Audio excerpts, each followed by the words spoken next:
ధాన్యం కొనుగోలు విషయంలో రైతుల్ని ఆదుకోవడంలో పౌర సరఫరాల శాఖ పూర్తిగా విఫలమైందని మాజీ మంత్రి వైఎన్ జిల్లా అధ్యక్షుడు అంబటి రాంబాబు అన్నారు.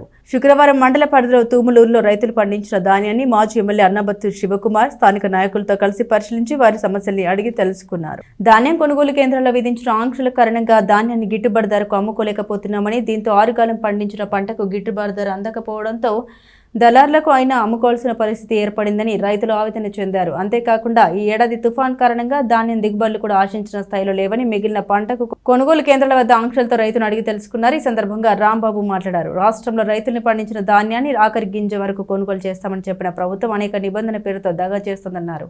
ప్రభుత్వం పేరుకే కొనుగోలు కేంద్రాన్ని పెట్టారే గాని సక్రమంగా ధాన్యాన్ని కొనుగోలు చేయడం లేదని ఆవేదన చెందారు. దౌలూరు పరిధిలోని రైతు సేవా కేంద్రాల్లో 5,020 మెట్రిక్ టన్నుల ధాన్యం ఉత్పత్తి అయిందని, కేవలం 215 మెట్రిక్ టన్నులు మాత్రమే ప్రభుత్వం కొనుగోలు చేసిందని, మిగతాది గాలికి వదిలేసిందన్నారు. ప్రస్తుతం అయిన కాడికి ధాన్యాన్ని అమ్ముకునే పరిస్థితుల్లో రైతులు ఉన్నారన్నారు. మంత్రి నియోజకవర్గంలో రైతులు ఈ విధంగా ఇబ్బందులు పడుతుంటే రాష్ట్రంలో ధాన్యం పండించిన రైతులు పరిస్థితి మరింత దారుణంగా ఉందన్నారు. మాజీ ఎమ్మెల్యే శివకుమార్ మాట్లాడారు. వైసీపీ ప్రభుత్వ హయాంలో ప్రతి రైతుకు న్యాయం చేసినట్టు తెలిపారు. వైసీపీ ప్రభుత్వంలో ధాన్యం బస్తా 1,800 రూపాయల నుండి 1,900 రూపాయలకు కొనుగోలు చేయడం జరిగిందన్నారు. కూటమి ప్రభుత్వంలో కేవలం బస్తా ధాన్యాన్ని 1,200 నుండి 1,300 రూపాయలకు మాత్రమే దళార్లకు అమ్ముకోవాల్సిన పరిస్థితి నెలకొందన్నారు. దిగుబడులు తగ్గడం ఒక ఎత్తు అయితే ధాన్యానికి ధరలు లేకపోవడంతో రైతులు తీవ్రంగా నష్టపోతున్నారన్నారు. ఈ కార్యక్రమంలో మంగళగిరి నియోజకవర్గ కన్వీనర్ దొంతిరెడ్డి వేమారెడ్డి, వైసీపీ మండల అధ్యక్షుడు కల్లం వెంకటప్పారెడ్డి, జిల్లా కార్యదర్శి జొన్నల శివారెడ్డి, నాయకులు ఈమని హరికోటిరెడ్డి, భీమవరపు సంజీవరెడ్డి, బ్రహ్మారెడ్డి, కొల్లి రాఘవరెడ్డి, ఈద హర్షవర్ధన్ రెడ్డి, చెంచల రామిరెడ్డి, భీమవరపు శివకోటిరెడ్డి, తమ్మ సుజాతారెడ్డి తదితరులు పాల్గొన్నారు. ఏమైందంటే కొంటారని 3 ఎకరాల ఒడ్డు 40 ఏళ్ళు పెట్టి తీసుకునే కుర్రోడు 1,350 అట్ట జరుగుతుంది. కొంటాడు కదా అని ఏం చేశాడు, గబక్కన గుట్ట పోసాడు. ఇటు లోగడ కొన్నట్టుగానే కొంటారు అన్నట్టు గుట్ట పోసాడు. ఆ గుట్ట పోసినాక 3-4 రోజులు కొనుగోలు జరగతల్లా. ఆ గుట్ట పగలు తెద్దాటనే చుట్టూ అందరూ ఎట్టాగే ఇబ్బంది అయ్యి రోడ్లు అమ్మట అందరూ పోసుకున్నారు. 3 ఎకరాల ఒడ్డు ఆ పాటే డ్యామేజ్ వచ్చేసిందండి. 40 ఏళ్ళు నీబోటి మహారాజ్ దగ్గర తీసుకుని కట్టాడు 2 లక్షల రూపాయల డబ్బులు. ఇప్పుడు ఆ 2 లక్షలు కూడా రావు అబ్బాయికి. వాళ్ళ అబ్బాయి పాపం, వాళ్ళ నాన్న లేడు పాపం, వాళ్ళ నాన్న చనిపోయాడు. ఆమె గారికి పింఛన్ రావట్ల పాపం. రాష్ట్ర వ్యాప్తంగా ముఖ్యంగా కోస్తాంధ్రలో ధాన్యపు రైతు యొక్క ఇబ్బందులు పరిశీలించడం కోసం మేము తెనాలి నియోజకవర్గం రావటం జరిగింది. దావులూరు గ్రామాన్ని పూర్తిగా పరిశీలించడం జరిగింది. ధాన్యం దిగుబడి ఈ సంవత్సరం తగ్గింది. కారణం ఏంటంటే అకాల వర్షాలు, తుఫాన్లు వల్ల దిగుబడి కూడా విపరీతంగా తగ్గటం. దానితో పాటు ఇవాళ ఉన్న దుస్థితి ఏమిటంటే రైతు యొక్క దుస్థితి, ముఖ్యంగా ధాన్యం పండించినటువంటి రైతు యొక్క దుస్థితి, పేరుకు కొనుగోలు కేంద్రాలు పెట్టారు తప్ప కొనుగోలు దగ్గర సక్రమంగా జరగటం లేదు. పౌర సరఫరాల శాఖ ధాన్యపు రైతుని ఆదుకోవటంలో పూర్తిగా విఫలమైందని చెప్పక తప్పదు. కారణం ఏంటంటే మేము ఇప్పుడే ఒక రైతు సేవా కేంద్రం, వారి భాషలో, మా భాషలో రైతు భరోసా కేంద్రం వెళ్ళి పరిశీలన చేశాం. అక్కడ ఆ ప్రాంతంలో సుమారుగా 5,020 టన్నుల పంట పండే అవకాశం ఉన్నటువంటి ప్రాంతంలో ఈ 8 రోజుల్లో వారు కొన్నది 217 టన్నులు. 36 మంది రైతుల దగ్గర మాత్రమే కొన్నారు. పట్టాలు కప్పుకుందామంటే పట్టాలు ఇంకా రాలేదు, వస్తున్నాయి అని అంటున్నారు. ఏదో మంచుకైతే తెల్ల పట్టుకు కప్పేసుకుని దాన్ని సర్దుకుంటారు తప్ప వర్షం ఏదైనా పొరపాటున పడితే అసలు మళ్ళీ రైతు ఆ పెట్టుబడి ఇవాళ ఎలాగూ రాదు, నష్టం వస్తుంది, రూపాయి కూడా రానటువంటి దౌర్భాగ్యమైన పరిస్థితికి నెట్టబడేటటువంటి ప్రమాదం కనిపిస్తూ ఉంది. ప్రభుత్వం చురుగ్గా వ్యవహరించడం లేదు. దురదృష్టం ఏంటంటే పౌర సరఫరాల శాఖ సరైనటువంటి చర్యలు తీసుకోవడం లేదు. యుద్ధ ప్రాతిపదిక మీద తీసుకోవాలి. సంచుల కోసం ఆగకూడదు, లారీల కోసం ఆగకూడదు, తేమ కోసం ఆగకూడదు. తేమ కోసం ఆగారనుకోండి మళ్ళీ తేమ పెరిగే పరిస్థితులు వస్తున్నాయి బంగాళాఖాతంలో వాయుగుండం పట్టడం వల్ల. ఇలాంటి దుస్థితి ఏర్పడింది. ఇప్పటికైనా మేము ప్రధాన ప్రతిపక్షంలో ఉన్నటువంటి వ్యక్తులం ఇవాళ పరిశీలన చేసి ఇది మీ ద్వారా ప్రభుత్వానికి తెలియపరచాలనేటువంటి ఉద్దేశం. ప్రభుత్వం మీద ఒత్తిడి చేస్తే ప్రభుత్వానికి కాస్త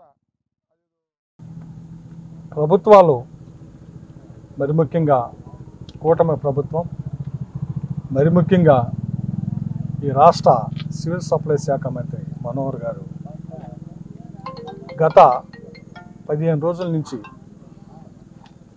గతంలో ఎప్పుడూ లేని విధంగా గత ప్రభుత్వానికన్నా బ్రహ్మాండంగా మేము ధాన్య కొనుగోలు సేకరణ చేస్తున్నాం. ధాన్య కొనుగోలు సేకరణ చేయటమే కాకుండా గన్నీ బ్యాగ్స్, టార్పాన్ పట్టాలు, రైతుకి ఎక్కడైతే ఆర్బీకే సెంటర్స్ గోడౌన్స్ ఉన్నాయో వాటితో నిల్వ చేశాం. ఎక్కడా కూడా రైతుకి ఇబ్బంది లేదు.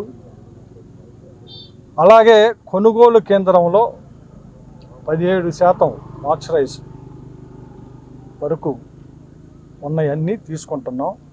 తీసుకున్నాగానే ఎమ్మటే 24 గంటల లోపే, ఆయన 24 గంటలు కూడా చెప్పాల, 3 గంటల లోపే అని చెప్పాడు. 3 గంటల లోపే డబ్బులు వేస్తున్నాం అని చెప్పాడు. నిజంగా ఇది జరుగుతుందా లేదా అని చెప్పి, నిజంగా జరిగితే సంతోషమే. ఏ ప్రభుత్వం యొక్క ఉద్దేశాలు ఏంటి? ఈ రాష్ట్రంలో రైతాంగాన్ని బతకని, రైతాంగానికి వెన్నుముక్క నిలబడటం, రైతాంగాన్ని ఆయా సీజన్లను బట్టి, ఆ అవసరాలను బట్టి వాళ్ళకి యొక్క అవసరాలను తీర్చడం. ఎందుకంటే ఇదే తెనాలి నియోజకవర్గంలో మొదటగా దావులూరు గ్రామంలో మంత్రి గారు ఇనాగరేట్ చేశారు. ఈ సెంటర్ నుంచే ఈ ప్రాంతంలో కొనుగోలు కేంద్రం అని చెప్పి వెళ్ళి చూస్తే అక్కడ ఉన్న డేటాను చూస్తే సుమారు ఇప్పటికి 36 మంది రైతుల దగ్గర ధాన్యం కొన్నారు. అంటే ఎన్ని? సుమారు 224 టన్నులు ఏమో కొన్నారు, 217 టన్నులు కొన్నారు. ఇప్పటికి ఎన్ని రోజులు? Span of maybe 10 days or 8 days. మంత్రి గారు ఇనాగరేట్ చేసిన దగ్గర నుంచి ఇప్పుడు కొంది 215 టన్నులు. ఈ ఆర్బీకే సెంటర్ ద్వారా కొనాల్సింది సుమారు 2600 టన్నులు. గోతాలు ఇప్పటికి 5000 గోతాలు, దాంట్లో మళ్ళీ ఇంకో ఆర్బీకే సెంటర్కి 2000 పంపామన్నారు. అంటే 3000 గోతాలు ఇక్కడ వాడటానికి అని చెప్పారు. ఆర్బీకే సెంటర్లో ఇచ్చిన సమాచారం మేము చూస్తుంది దీంట్లో. అలాగే ఎంతమంది రైతు ఖాతాల్లో వేశారు అంటే సుమారుగా మా దగ్గర పన్నీయండి, అయితే డేటా లేదు అని చెప్పారు.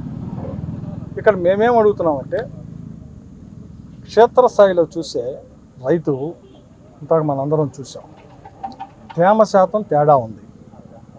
ప్లస్ రైతు కళ్ళంలో నుంచి ధాన్యం తీసుకొచ్చి రోడ్డు మీద ఆరబెట్టాల్సి వస్తుంది.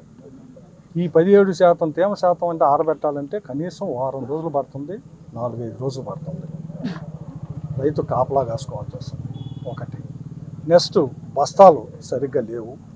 2 ట్రాన్స్పోర్టేషన్ చాలా ఇబ్బందిగా ఉందని చెప్పి, ట్రాన్స్పోర్టేషన్ బహుశా అందరూ ఒకేసారి విగినప్పుడు మేబీ ఉంటే 1-2 రోజులు అలా ఇలా ఉండొచ్చు. బట్ అందరూ చెబుతుంది ఏంది? ట్రాన్స్పోర్టేషన్ బాగా ఇబ్బందిగా ఉందని. నెక్స్ట్ కేవైసీ చేయని వాడిని 1100-1200 అడుగుతూ ఉన్నారు. అంటే రైతు ఏం చెబుతూ ఉన్నాడు? ప్రభుత్వం చెప్పిన విధంగా టార్పాన్ పట్టాలు కానీ, లేదు గన్నీ బ్యాగ్స్ కానీ, అంటే గోతాలు కానీ సరిగ్గా రావటం లేదు. అలాగే కొనుగోలు కేంద్రాల్లో ఇవాళకి 60% కొనుగోలు అయినా 60% హార్వెస్ట్ కోతలు అయిపోయి ధాన్యం వచ్చినా కొనుగోలు కేంద్రాల్లో ముమ్మరంగా కొనుగోలు జరగటల్లా. అంటే 100% అయిపోయే నాటికి కొనుగోలు కేంద్రాల్లో ఆల్మోస్ట్ మూసేస్తారు నాకు తెలిసినంతవరకు. ఇప్పుడే ఒక్కొక్క 8-10 రోజుల్లో ఒక్క ఆర్బీకే సెంటర్లో సుమారు 20,000 పైన టన్నులు కొనాల్సింది. 200 టన్నులు కొంటే 60% అంటే ఆ 40% అయ్యేవరకు మ్యాక్సిమం ఇంకో 10-15 రోజులు. అంటే 100% ఈ ప్రాంతంలో ఉన్న రైతాంగం మొత్తం కోతలు కోసి ధాన్యాన్ని హార్వెస్టింగ్ పెడితే కొనుగోలు కేంద్రాలు ఎలా కొంటారండి? 5,000 బస్తాలతోనూ మాయిశ్చరైజ్ సరిగ్గా లేక. అందుకని డెఫినెట్గా మేము అడుగుతున్నాం, గతంలో జగన్మోహన్ రెడ్డి గారు ఆర్బీకే కేంద్రాల ద్వారా ఏ రకంగా అయితే ఒక ఊర్లో కాదు ప్రతి ఊర్లో కొనుగోలు కేంద్రాన్ని పెట్టాం. ఆ రోజు ప్రతి ఊర్లో కొనుగోలు చేశాం. నాకు తెలిసినంత వరకు తెనాలి నియోజకవర్గంలో మ్యాక్సిమం 20 నుంచి 25 రోజుల్లో కొనుగోలు కేంద్రాలన్నింటిలో కొనుగోలు చేశాం.